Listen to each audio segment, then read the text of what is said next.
बात ये है, हो गया, डी नोटिफाई भी कर दिया, फैसले के बाद नए इलेक्शन का ऐलान भी कर दिया जी। सितंबर बड़ा दूर है। अच्छा, सितंबर बहुत दूर है, बड़ा वक्त है, बहुत वक्त है अभी सितंबर में ना। और सितंबर में जो वक्त है ना, उसके लिए शायद बहुत से लोगों के पास वक्त ना हो। मेरी बात को समझने की कोशिश कीजिएगा। ठीक है।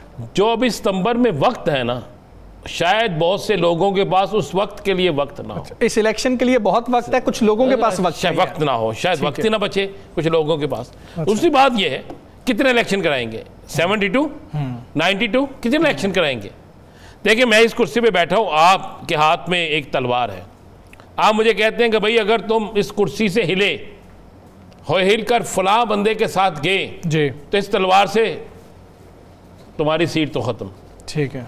जब आप मुझे मेरी सीट से उतार देते हैं ना, तो उसके पास मेरे पास एक ऑप्शन बचता है, मैं अब लड़ूं, मैं अब निकलूं अपने सियासी मुस्तकबिल के लिए, अपने बेटे के मुस्तकबिल के लिए, अपने भाई के मुस्तकबिल के लिए। जहां मैं बाकी जंग करूंगा वहां पे हो। मुझे तो इस तरह लग रहा है कि समझाने वाले कोई इतने समझदार हैं कि उन्होंने शायद वो तहरीक जो बज़ाहिर इन्हें नजर नहीं आ रही, लेकिन उस तहरीक को अचानक से तेज कर दिया। अच्छा, खुद ही आवाज। देखिए ना, दो चीजें बड़ी गौर तलब है। आज दो सियासतदान बड़े खामोश हो गए हैं और दोनों सियासतदान हुकूमत के बड़े खास गुज़रा। अच्छा। ख्वाजा आसिफ साहब का बयान सुने कितने दिन हुए आपको? उन्होंने जंग के ऊपर ही बयान दिया जो दिया। उसके बाद सियासी मामलात पर खामोशी है। राना सनाउल्लाह साहब की, हाँ, वो भी तकरीबन नीम खामोश है। ठीक है। अब ज़रा थोड़ा सा इसके आगे आपको चंद दिन बाद कुछ चीज़ें नज़र आना शुरू हो जाएंगी। बहुत से लोग मुझे कहते हैं यार तू पता नहीं क्यों ऐसा कहता है। मैं कहता हूँ कुछ देर इंतज़ार करें, कुछ देर के बाद आपको बहुत सी चीज़ें नज़र आना शुरू होंगी। ये जो अचानक से कल तो जाजुल हक साहब कहते थे ना, कोई ऐसे ही मरी गैदरिंग, फैमिली गैदरिंग जाती उम्रा में भी हो सकती है, जहाँ पे बाकी सब भी हो। ये फैमिली मीटिंग नहीं थी। ये क्यों नहीं कहते? सियासी मीटिंग है। क्यों नहीं कहते कि वहाँ पे 3 लोग और भी थे? अच्छा, उनके नाम क्यों नहीं लेते? इतनी हिम्मत करें ना, नाम लें उनके। अब जरा आ जाते हैं ज़िमनी इलेक्शन में जी। आप देखें ज़िमनी इलेक्शन एक आ जाते NA 175 जी, ये है जमशेद दस्ती साहब। हाँ जी। जमशेद दस्ती साहब जब यहाँ पे इलेक्शन लड़े, जब इंतहाई मुश्किल वक्त था, हाँ जी, इंतहाई मुश्किल वक्त था ना, अब तो वो मुश्किल वक्त है ही नहीं। जमशेद दस्ती साहब ने लिए 1,13,253 वोट जी, और इनके मध्य काबल मुस्लिम लीग नून ने लिए 47,350 जी। अब ये 50% में भी नहीं आ रहे। हाँ जी। अब किसान रो रहे, काश्तकार रो रहे, मजदूर रो रहे, सब रो रहे हैं। अब कौन सी ऐसी जादू की छड़ी होगी 47 के अलावा कि आप किस तरह साबित कर देंगे? अगर ये 1,13,000 लोगों में से 3,000 लोग निकल आते हैं इस बात के लिए, सिर्फ 3,000 कि हम दांधली नहीं होने देंगे, फिर दुनिया का कौन सा कुलिया है जिसमें दांधली अब कर लेंगे? ठीक है। उसके बाद आप आ जाइए अगले, जरा मैं जरा थोड़ा सा हम अपने नाज़रीन को दिखाना चाहते हैं ना कि हुआ क्या था? कितने किसके वोट थे और किस तरह कोई कहता।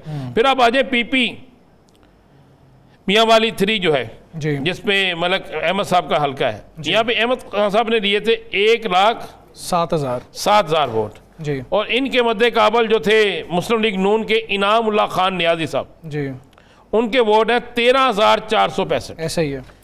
अब फर्क कितना है? 91,000 का 91 जी। हालांकि नियाजी साहब मेरे बड़े अच्छे दोस्त हैं, मेरी समझ से बाहर है नियाजी साहब को। मियाँ वाली भी था और कुछ वो नून लीग से भी थे ना। अच्छा, अब ये फ़र्क देख लेना। उसके बाद आप आ जाएं अगला हल्का, जो आप आ जाएं अब्दुल लतीफ़ चतराली साहब का NA 8 जी। यहाँ से चतराली साहब लेते हैं 61,834 वोट जी। जो दूसरे नंबर पर है फजले रब्बी पाकिस्तान पीपल्स पार्टी पार्लियामेंटेरियन के, वो है 23,723। जमीयत उलमा इस्लाम के यहाँ पे थे 42,987। हाँ जी, ये दूसरे नंबर पे थे। ठीक है, नून लीग के थे 20,000। अगर ये तीनों मिलते हैं ना तो फिर कहीं आगे जाते हैं उनसे। अगर ये तीनों मिलेंगे तो क्यों नजरियाती वोट मिलेगा इनके साथ? फिर इलेक्शन में वो बात नहीं रहेगी। आगे आप आ जाए और अब वहाँ पे हुकूमत भी KPK में है। NA 66। हाँ जी, अहमद चट्टा साहब।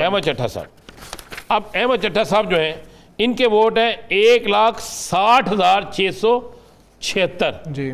1,60,676 और नून लीग के निसार अहमद चीमा सबसे तगड़े उम्मीदवार। हाँ जी, तकरीबन लाख के आसपास थे इनके। उनके थे 1,06,000। ये 60,000 1,06,33। 60,000 का फर्क। 60,000 की लीड।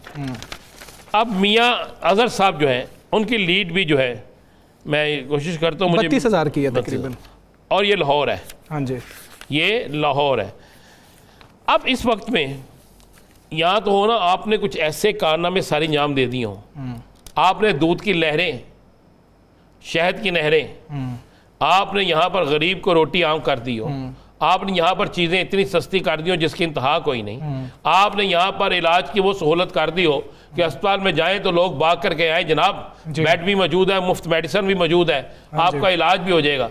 अगर ये सारी चीज़ों के बावजूद भी आपको पता है कि ऐसा नहीं है, किसी सूबे में नहीं है, तो किस तरह आप ज़िमनी इलेक्शन में क्या कर लेंगे? आप बयानिया कितना कर लेंगे? अच्छा, आप क्या समझते हैं ज़िमनी इलेक्शन अगर इतने ज़्यादा होने शुरू हुए तो तहरीक इंसाफ मुतहरक नहीं होगी? अगर आप गिरफ्तारियां करेंगे तो एक नई तहरीक नहीं बनेगी? ये तो उसी तहरीक के दौरान ही सारा कुछ चल रहा है ना। और आगे आगे जिस तरह मैंने एक लफ्ज़ कहा है, ये लफ्ज़ समझने वालों के लिए बहुत है। मैंने अभी आपको प्रोग्राम से पहले कुछ हवाला दिया था कि फिर गौर से देखिएगा कुछ चीज़ों को।